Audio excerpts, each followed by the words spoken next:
کہ معترضین ہوتے کس قسم کے، کیسے اوٹ پٹانگ باتیں کر کے لوگوں کو بیوقوف بناتے ہیں. آج بھی اس طرح کے اعتراضات کرتے ہیں جو ملحد لوگ ہیں نا، خدا کے منکر، کہ خدا ایک طرف کہتے ہیں غفور الرحیم ہوں، اور ایک طرف اتنا ظلم ہو رہا ہے دنیا میں، یہ روکتا کیوں نہیں ہے، سیلاب کیوں آ رہے ہیں، زلزلے کیوں آ رہے ہیں، چھتیں کیوں گر رہی ہیں، مر کیوں رہے ہیں لوگ. اور بھائی زلزلہ آ رہا ہے، سیلاب آ رہا ہے، جس پر آ رہا ہے نا اس کے لیے اتنی بڑی آزمائش نہیں ہے، ان لوگوں کے لیے بڑی آزمائش ہے جو اس عذاب میں مبتلا نہیں ہوئے. ہم جب سندھ سے گزر رہے تھے نا، بہت قسم پرسی میں غریبوں کو دیکھا، تو ایک آدمی نے کہا یار ان کے تو بدعمالیاں بھی اتنی نہیں ہیں، عذاب ان پہ آتا ہے. اور کراچی اور لاہور کے اور اسلام آباد کے پوش علاقوں میں جا کے دیکھو جو نائٹ کلبوں میں عیاشیاں ہو رہی ہیں، ان کو کچھ بھی نہیں آ رہا، وہ ابھی بھی پراٹھے کھا رہے ہیں بیٹھ کے. بھائی ہوتا ہے نا، جب بھی سیلاب آتا ہے پستا کون ہے؟ سمندری طوفان آئے گا، ٹھٹھا بیچارہ اور وہ جو دادو، اس طرح کے علاقے جن کے پاس کھانے کو ویسے ہی روٹی نہیں ہے. تو جو ملحد لوگ ہیں وہ اعتراض کرتے ہیں کہ یہ اللہ کے ہاں انصاف بولو نہیں ہے. یعنی ان کو وہ کہتے ہیں کہ عذاب جب آئے نا تو سمندر کا پانی ٹھٹھا سے لیفٹ ٹرن مار کے ڈیفنس کی طرف پہلے رخ کرے وہ، اور وہ جائے اسلام آباد کے نا، زلزلہ جب آئے یا کوئی سیلاب آئے تو دریا سندھ کا دریا الٹا چلتے ہوئے وہ اسلام آباد کے وہ جو کیا ہے یار اسلام آباد میں بڑے بڑے جو ہوٹل ہیں نا وہاں تک پہنچے. تو بھائی دنیا کے اصول اللہ نے کچھ اور رکھے ہیں، آخرت کے اصول. ایک دفعہ بارشیں آئیں نا تو وہ کھارا در پورا ڈوب گیا. اچھا ان دنوں میں ایک مولانا صاحب بیان کر رہے تھے کہ یہ بارشیں جو اتنی آتی ہیں ہمارے بدعمالیوں کا نتیجہ ہے، ہمارے بہت سے لوگ یہ بار بار یہ بات دہراتے ہیں. یہ بات بھی ٹھیک ہے کہ ہماری بدعمالیوں کا نتیجہ ہے، اس میں دو رائے نہیں ہو سکتی، اس کا میں منکر نہیں ہوں. لیکن اس بات کو اتنا زیادہ بار بار بیان کرنا جس سے انسان سمجھے کہ پتہ نہیں سندھ والوں نے کیا کیا ہے جو برباد ہو گئے. ایک حد تک تو یہ ٹھیک ہے تاکہ لوگوں کو موٹیویشن ملے. اس زمانے میں نے ایک بیان کیا تھا کہ زلزلے کیوں آتے ہیں، آڈیو بیان تھا میرا وہ، اس وقت میں ویڈیو نہیں بناتا تھا.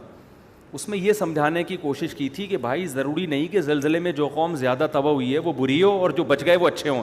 عین ممکن ہے جو بچے ہوں وہ کمبخت ہوں اور جو مرے ہوں وہ تہجد پڑھتے ہوئے دنیا سے گئے ہوں. کیونکہ اللہ تعالیٰ نے دنیا کو دار الاسباب بنایا ہے. یہاں جب بھی کوئی عذاب آتا ہے نا، جب بھی کوئی عذاب آتا ہے تو وہ اسباب کے تحت آتا ہے. اب دیکھو بارش جب آئے گی، طوفانی بارش ہوگی، تو وہ اوپر کی طرف پانی جائے گا یا نیچے کی طرف آئے گا؟ اب اوپر نائٹ کلب ہے، عیاشی چل رہی ہے، شرابیں چل رہی ہیں، نیچے نشیبی علاقے میں تہجد پڑھ رہے ہیں سارے. تو پانی یہ تھوڑی کہ تہجد والوں کو دیکھ کے ٹن مارا اس نے بھائی وہ کہاں کو الٹا چلنا شروع ہو گیا. اس لیے کہ تو فطرت کے قانون کے خلاف ہے نا. اللہ تعالیٰ فطرت کو چینج تھوڑی کرتے ہیں. تو اس بحث میں پڑے بغیر کہ کون تباہ ہو رہا ہے کون بچ رہا ہے، ہمیں شریعت نے حکم یہ دیا ہے کہ ہم پہلے سے اس کا انتظام کریں کہ کوئی قدرتی آفت آئی تو اس سے کون سا علاقہ زیادہ متاثر ہوگا. ہمیں شریعت نے حکم دیا ہے اسباب اختیار کرنے کا. کھارادر والوں سے میں کہتا ہوں جب تمہیں پتہ ہے کہ جب بھی کراچی میں بارش زیادہ آتی ہے کھارادر نیچے ہے تو ڈوبے گا نا وہ. تم چاہے تبلیغ میں چلے لگاؤ، تم 4 مہینے لگاؤ، پانی تمہارے یہاں ہی پہلے آئے گا. پانی کو اللہ نے یہ سمجھایا ہوا ہے کہ جہاں جگہ ملے نیچے کو کھسک جانا. یہ نہیں دیکھنا کہ وہ نماز پڑھ رہا ہے کہ گٹکا کھا رہا ہے بیٹھ کے. یہ تو ہمیشہ سے ہوتا آ رہا ہے. دیکھو عذابوں کی 2 قسمیں ہیں، خوب سمجھ لیں. یہ ٹاپک چل ہی پڑا ہے تو میں جلدی سے کمپلیٹ کر لوں. ایک عذاب وہ ہوتا ہے جس کے عذاب ہونے میں 2 رائے ہو نہیں سکتی ہیں، اس کو قدرتی آفت قرار دیا نہیں جا سکتا. وہ اللہ پراپر ارادہ کرتا ہے کہ میں اس قوم کو تباہ کرنا چاہتا ہوں اور اس کی کوئی سائنٹیفک لاجک نہ بھی ہو تو میں کیا کر دوں گا، اس کو تباہ کر دوں گا. جیسے قوم عاد پہ عذاب آیا، قوم لوط پہ عذاب آیا، قوم سمود پہ عذاب آیا. وہ جو عذاب آیا نا قوم لوط قوم سمود پر، پیغمبر بتاتے، نوح علیہ السلام کی قوم پہ عذاب آیا، اس وقت بارش کا ان کی محکمہ موسمیات والوں کے ہاں دور دور تک کوئی بھی انتظام، کوئی بھی امکان نہیں تھا. یہی وجہ ہے کہ قرآن کہتا ہے نوح علیہ السلام جب کشتی تیار کر رہے تھے تو قوم مذاق اڑاتی تھی کہ نہ کوئی قریب میں دریا ہے نہ سمندر ہے، اور اس موسم میں ویسے بھی بارش نہیں ہوتی، کبھی بھی بارش نہیں ہوئی ہے، دور دور تک بادل کا کوئی ٹکڑا نظر نہیں آ رہا، اور یہ ایسے ڈرے بیٹھے ہیں، اتنی بڑی کشتی بنا رہے ہیں جیسے پتہ نہیں کیا ہونے والا ہے۔ تو نوح علیہ السلام نے کیا کہا؟ ان تسخروا منا فإنا نسخر منکم، تم مذاق اڑاؤ، ان قریب ہم تمہارا مذاق اڑائیں گے۔ کیا نوح علیہ السلام کا سائنسدانوں سے رابطہ تھا؟ محکمہ موسمیات والوں سے؟ وہی کے ذریعے اللہ بتا رہا تھا کہ ان کی باتوں میں نہ آئے، میں اپنی قدرت سے بغیر کسی سبب کے ایسی بارش برساؤں گا کہ اس میں ہلاک کروں گا، اور صرف نافرمان ہلاک ہوں گے، ایک نافرمان بھی نہیں بچے گا، سارے نیک لوگوں کو بچا لوں گا میں۔ یہ ایسا عذاب ہے جس کی کوئی سائنٹیفک لاجک بولو نہیں ہے، یہ قرآن سے ثابت ہے کہ اس طرح بھی ہوتا ہے۔ قوم عاد پہ جو عذاب آیا، فلما رأوه عارضا مستقبلا فلما رأوه عارضا کیا ہے وہ آیت بھائی؟ فلما رأوه عارضا مستقبل اودیتهم قالوا هذا عارض ممطرنا، جب انہوں نے بادل کا ٹکڑا، وہ حضرت ہود علیہ السلام بار بار قوم سے کہہ رہے تھے کہ اب عذاب آ رہا ہے، اب میں جا رہا ہوں بستی چھوڑ کر، اب کیا آ رہا ہے؟ اللہ کا عذاب۔ تو یہ وہی کے ذریعے بتایا نا، محکمہ موسمیات والوں کے ذریعے نہیں بتایا۔ تو وہ قوم ہنسنے لگی، پھر دیکھا واقعی کالے بادل آ رہے ہیں، تو اس قوم نے کہا یہ تو بادل ہیں جو نارمل بادل ہوتے ہیں، پانی برسے گا، یہ عذاب کہاں ہے؟ تو انہوں نے کیا، بل ہوا، وہ کیا ہے، ھذا عارض، قال بل ہوا ما استعجلتم به ریح فیہا عذاب علیم، بارش نہیں ہے، یہ وہ عذاب ہے جس کی تم جلدی مچا رہے تھے، اور اس سے پانی کے بجائے پتھر برسیں گے آسمان سے۔ تو یہ وہ تھا کہ اس وقت جاپان کے سائنسدان بھی بیٹھے ہوئے ہوتے ہیں نا، محکمہ موسمیات والے، وہ بھی یہ کہتے ہیں یار اس کی کوئی سائنٹیفک لاجک نہیں ہے۔ بالکل ایسا ہی ہے جیسے عیسیٰ علیہ السلام بغیر باپ کے پیدا ہو گئے، کوئی لاجک ہے اس کی سائنٹیفک؟ یہ اللہ اپنی قدرت دکھاتا ہے، کوئی سبب موجود نہیں ہے، مگر اس نے حضرت عیسیٰ کو بغیر باپ کے حضرت مریم کے بطن سے پیدا کیا، پھر ان کی پاک دامنی کا اعلان بھی کروا دیا، لوگ نے انگلیاں اٹھانا شروع کر دیں، بچہ ماں کی گود میں کبھی بھی نہیں بول سکتا، لیکن عیسیٰ ابن مریم ماں کی گود میں بولنے لگے، انی عبد اللہ، میں ولد الزنا نہیں ہوں، اللہ کا بندہ ہوں، اور عام انسان بھی نہیں، اللہ کا پیغمبر ہوں، آتانی الکتاب، اور عام پیغمبر بھی نہیں، مجھے انجیل ملے گی، باقاعدہ پیغمبر یعنی صاحب کتاب پیغمبر ہوں، اور مجھے توحید کا حکم دیا گیا۔ تبھی بہت سارے جو اس وقت یہودی تھے وہ آپ پر ایمان لے آئے، اور پھر وہ جانتے تھے کہ مریم پاک دامن، یہ خاندان کتنا پاک دامن۔ تو اللہ پھر نا وہ ساری باتیں الوجیکل ہو رہی ہوتی ہیں، وہ ساری باتیں۔ تو قوم سمود پہ جو عذاب آیا، قوم عاد پہ جو عذاب آیا، لوط علیہ السلام کی قوم پہ عذاب آیا کہ تھوڑے سے لوگوں کو اللہ نے نکالا اور پوری قوم کو الٹا کر کے تباہ کر دیا، اور پتھروں کی بارش بھی برسائی آسمان سے۔ تو اس طرح کے عذاب اب بھی آ سکتے ہیں، لیکن جب اس طرح کے عذاب آتے ہیں تو اس میں میجورٹی نافرمانوں کی ہلاک ہوتی ہے۔ جیسے یہاں جو ہلاک ہوئی نا، سارے نافرمان ہلاک ہوئے اور سارے نیک لوگوں کو اللہ نے بچا لیا۔ کچھ عذاب ایسے ہوتے ہیں جن کے بارے میں ہمارے لیے یہ دعویٰ کرنا کہ یہ واقعی عذاب ہے یا آزمائش ہے، یہ ہمارے لیے ممکن نہیں ہے۔ سمجھ میں آ رہی ہے بات؟ یہ وہ عذاب ہیں جن کی کوئی نہ کوئی لاجک ہوتی ہے، جو دنیا میں ہمیشہ سے آ رہے ہیں۔ حضرت عمر رضی اللہ تعالیٰ عنہ کے دور میں قحط پڑا ہے، شدید ترین قحط پڑ گیا، اتنا زبردست قحط پڑا کہ حضرت عمر نے چور کی سزا ہی ختم کر دی۔ سمجھ میں آ رہی ہے بات؟ کہ بھئی اگر ہم چور کا ہاتھ کاٹیں تو بھوک سے لوگ مر رہے ہیں، چوری نہیں کریں گے تو کیا کریں گے وہ؟ حالانکہ ہاتھ کاٹنے کا حکم کس نے دیا ہے؟ قرآن نے۔ کیا حضرت عمر قرآن کی آیت کا انکار کر سکتے ہیں؟ لیکن انہوں نے کہا نہیں بھائی اب یہ سزا جاری نہیں ہو سکتی، بھوک سے مر رہے ہیں۔ اس دور میں اگر کوئی یہ کہے کہ یار یہ جو قحط پڑا یہ لوگوں کے گناہوں کا عذاب، او بھائی تاریخ میں اس جیسی عادلانہ حکومت اور اس جیسے پرہیزگار لوگ دنیا میں وجود میں اب تک نہ اس سے پہلے نہ اس کے بعد کبھی وجود میں آئے ہیں، لیکن پھر بھی قحط پڑا ہے کہ نہیں پڑا؟ اس دور میں کوئی کہہ دیتا یہ خدا کا عذاب ہے نافرمانی پر، تو یہ عذاب نہیں ہے، یہ کیا ہے؟ یہ آزمائش ہے۔ اب سوال پیدا ہو تو اللہ کو کیا ضرورت تھی لوگوں کو آزمائش میں ڈالنے کی؟ تو بھائی اللہ کی باتیں کس سے پوچھی جائیں گی؟ اللہ سے پوچھی جائیں گی نا۔ اللہ جو کام کرتا ہے لا یسأل عما یفعل، قرآن میں اللہ نے بتا دیا میں جو کروں گا مجھ سے نہیں پوچھا جائے گا میں کیوں کر رہا ہوں, تم جو بھی کرو گے تم سے پوچھا جائے گا. اب اللہ نے سیلاب بھیج دیا نا, یہ اللہ نے بھیجا ہے, اللہ سے نہیں پوچھا جائے گا اللہ کیوں بھیجا, ہم سے پوچھا جائے گا جب آ گیا اتنے لوگ مر گئے تم نے مدد کیوں نہیں کی ان کی, یہ ہم سے پوچھا جائے گا کہ تم نے اپنی.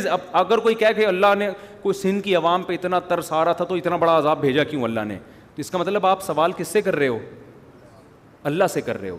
تو اللہ سے نہیں پوچھا جائے گا, پوچھا ہم سے جائے گا. تو اللہ نے تو جو کرنا ہے وہ کرے گا, پوچھا ہم سے جائے گا کہ تمہاری جو اس موقع پہ ذمہ داری تھی وہ تم نے پوری کی ہے یا نہیں کی. تو میں دوسری قسم جلدی اس کو ڈیفائن کر دوں. تو یہ قسم وہ ہوتی ہے جو نیچرل ہے, جو دنیا میں ہمیشہ سے ہو رہی ہے, چاہے عادلانہ حکومت ہو یا ظالمانہ حکومت ہو. قحط بھی دنیا میں آتے ہیں, نارمل ہے, بارشیں بھی رک جاتی ہیں, زلزلے بھی آتے ہیں. اب جاپان میں جو صبح و شام زلزلے آ رہے ہیں اس کا یہ مطلب نہیں ہے کہ جاپانیوں نے کوئی الگ سے ظلم دنیا میں کیا ہوا ہے, وہ تو پٹے ہیں بیچارے اس سے, ہیروشیما اور ناگاساکی کے بم کے مارے ہوئے لوگ ہیں. تو آنا تو ان پہ چاہیے تھا زلزلے, جو امریکہ پہ آنا چاہیے تھا نا, جنہوں نے ہیروشیما کو اور ناگاساکی کو تباہ کیا. آ کس پہ رہے؟ اب وہ قیامت کے دن اللہ سے کہیں اللہ ٹھیک ہے ہم کافر تھے, ہم چنگ پونگ کرتے تھے, لیکن ہم تو آدھی سزا تو ہمیں دنیا میں ہی مل گئی تھی ہیروشیما اور ناگاساکی پہ, تو پھر بھی عذاب آ رہے ہیں. تو ہم کیا کہیں گے بھائی جو پہاڑی علاقہ ہے اس میں زلزلے زیادہ آتے ہیں, سوات مردان میں زلزلے زیادہ آتے ہیں, کراچی میں کم آتے ہیں. بدماشیاں کراچی میں زیادہ ہیں, سوات مردان میں کیا ہیں کم ہے. لاہور میں تو ماشاءاللہ کوئی لاہوری بیٹھے ہو تو پیش کی معذرت, سب سے کم زلزلے کہاں آتے ہیں؟ میرے خیال ہے لاہور میں آتے ہیں. تو یہ نیچرل ہے. اب دیندار آدمی کیا کرتا ہے, وہ کیا کرتا ہے کہ بجائے اس کے کہ تو نے نیچے اپنا گھر بنایا ہوا ہے اوپر چلا جا, وہ اوپر جانے کے بجائے نیچے تہجد زیادہ اخلاص سے شروع کر دیتا ہے. وہ سمجھ میں آ رہی ہے بات؟ وہ نیچے کھارا در میں ہے نا, پانی آیا, اکثر کھارا در ڈوب جاتا ہے پانی میں, تو وہ کیا کرتا ہے کہ یار ہمارے گناہوں کی سزا میں پانی آ گیا, ہم ڈوب گئے, اب ہم کیا کریں گے, اب گٹکے سے بھی میں توبہ کر رہا ہوں آئندہ کے لیے, اب میں چلے کی جماعت میں نکل رہا ہوں تاکہ عذاب نہ آئے. نکلنا تو چاہیے بھائی, گٹکا بھی چھوڑنا چاہیے, لیکن اللہ تعالیٰ نے دنیا کو دارالاسباب بنایا ہے. تو سب سے پہلے آپ کی ذمہ داری کیا ہے کہ آپ اس ریزن پہ غور کریں, یہ سزا ہمیں ملی کیوں ہے. آپ کراچی میں نشیبی جگہ پہ کیوں رہتے ہو بھائی, اوپر کیوں نہیں چلے جاتے آپ؟ اس پہ بھی لوگ, اور یہ بھی جرم ہے گناہوں, اگر یہ گناہ کی وجہ سے عذاب آیا ہے نا تو نیچے رہنا بھی ایک گناہ ہے. کہ جب آپ کو پتہ ہے کہ ملک میں ڈیم ہے نہیں, جن کے پاس وسائل ہیں, جن کے پاس وسائل نہیں ہیں وہ تو بیچارے مجبور ہیں نا, جن کے پاس وسائل ہیں میں ان کی بات کر رہا ہوں. جب آپ کو پتہ ہے کہ نیچے ہمارے ملک میں ڈیم نہیں ہے اور تباہی آتی ہے تو آپ کو خود بھی تو خیال کرنا چاہیے نا. اب آپ جاپان میں جا کے مضبوط عمارت بناؤ اور زلزلہ پروف نہ ہو, تو آپ وہاں روزانہ سہ روزے کا اجتماع رکھو گے, فضائل اعمال کی تعلیم ہوگی نا. جو کافر شراب پی رہے ہیں نا نائٹ کلب میں, وہ بچ جائے گا زلزلے میں, آپ کیا ہو جاؤ گے, انا للہ ہو جائے گا آپ کا. تو اس میں اللہ کا قصور نہیں ہے, اس میں قصور کس کا ہوگا, آپ کا, کہ جب آپ کو پتہ ہے کہ اس جگہ زلزلے زیادہ آتے ہیں آپ نے زلزلوں سے بچنے کی کوشش کیوں نہیں کی. تو عذاب بعض دفعہ خالصتاً عذاب ہوتا ہے, اور بعض دفعہ جو ہوتا ہے اس میں ہم 100% یہ نہیں کہہ سکتے کہ عذاب ہے, وہ قدرتی حادثہ بھی ہوتا ہے, لیکن حدیث میں اس کو بھی عذاب کہا گیا ہے. کس معنی میں کہا گیا وہ میں بھی بتاتا ہوں. جیسے حدیث میں آتا ہے کہ حضرت عائشہ رضی اللہ تعالی عنہا نے نبی سے عرض کیا, یا رسول اللہ یہ طاعون کیا چیز ہے جو وبا پھیلتی ہے نا, طاعون. آپ نے فرمایا عذاب یبعثہم اللہ علی من یشاء من عبادہ, اللہ کی طرف سے ایک عذاب ہے جس پہ چاہے اللہ مسلط کر دیتا ہے. لیکن آگے آپ نے فرمایا کہ اہل ایمان کے لیے اس کو رحمت بنا دیتا ہے. تو اس سے پتہ چلا کہ اس کا عذاب ہونا یقینی ہر ایک کے لیے نہیں ہے, یہ قدرتی حادثے ہیں. تو جتنے بھی قدرتی حادثے دنیا میں ہوتے ہیں, ایک تو وہ 2 حادثوں کی قسمیں سمجھ میں آ گئی نا. ایک تو وہ جو قوم لوط قوم نوح پر, اس کی کوئی سائنٹیفک لاجک نہیں تھی, اللہ نے اپنے ارادے سے, جیسے حضرت ابراہیم کو آگ میں بچا لیا اور بغیر باپ کے حضرت عیسیٰ کو پیدا کر دیا, تو بغیر کسی لاجک کے اللہ نے آسمان سے پتھر برسا کے قوم کو ہلاک کر دیا. لیکن کچھ ہوتے ہیں جن کی سائنٹیفک لاجک ہوتی ہے.